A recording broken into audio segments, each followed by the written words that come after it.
In the summer of 1518, Strasbourg awoke to madness.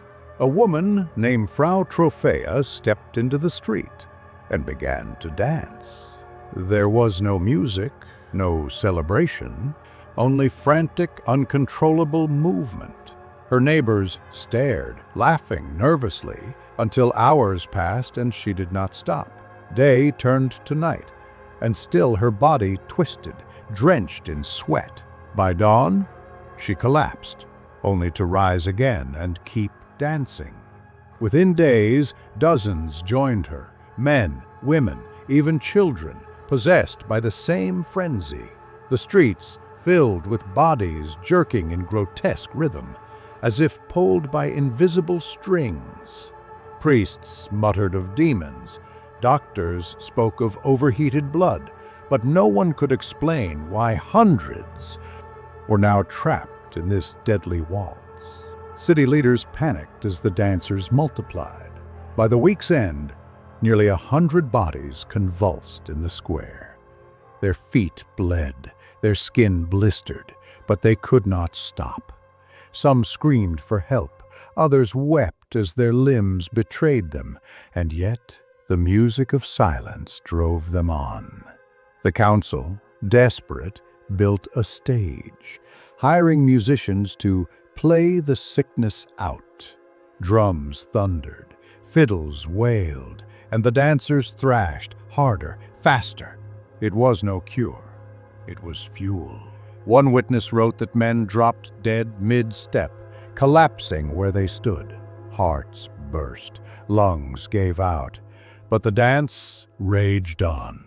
Within a month, nearly 400 citizens were swept into the nightmare. Strasbourg had become a stage of death, and no one knew why. Doctors bled the dancers, hoping to drain the madness. Priests whispered exorcisms, sprinkling holy water over trembling bodies. Nothing worked. The dancers only writhed harder. Their eyes rolled back, their mouths foamed, their limbs jerked like puppets. Some clawed at their own skin as if trying to escape it. Others laughed hysterically, dancing on broken legs. Parents watched helplessly as children collapsed, twitching in the dust. The air reeked of sweat, blood, and fear. Strasbourg itself seemed bewitched, a city waltzing toward death.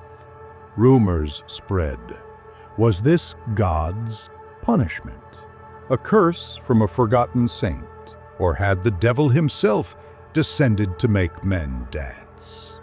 No answer came. Only more bodies, more screams, more music.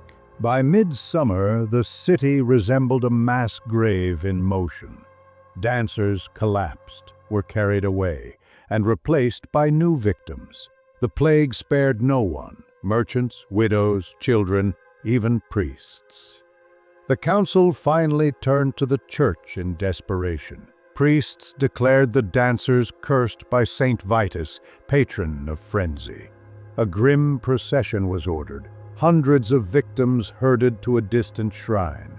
Bleeding, limping, still convulsing, they were dragged along the roads. At the shrine, they were pressed to relic, prayed over, and bound in holy cloth.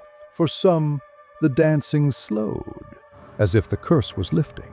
For others, it ended only in death before the altar. The city fell silent, the streets emptied.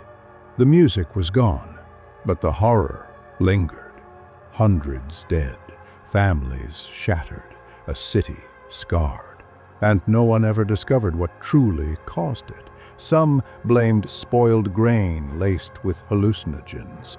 Others believed it was mass hysteria born of hunger and fear. But none of these explain how hundreds danced themselves to death.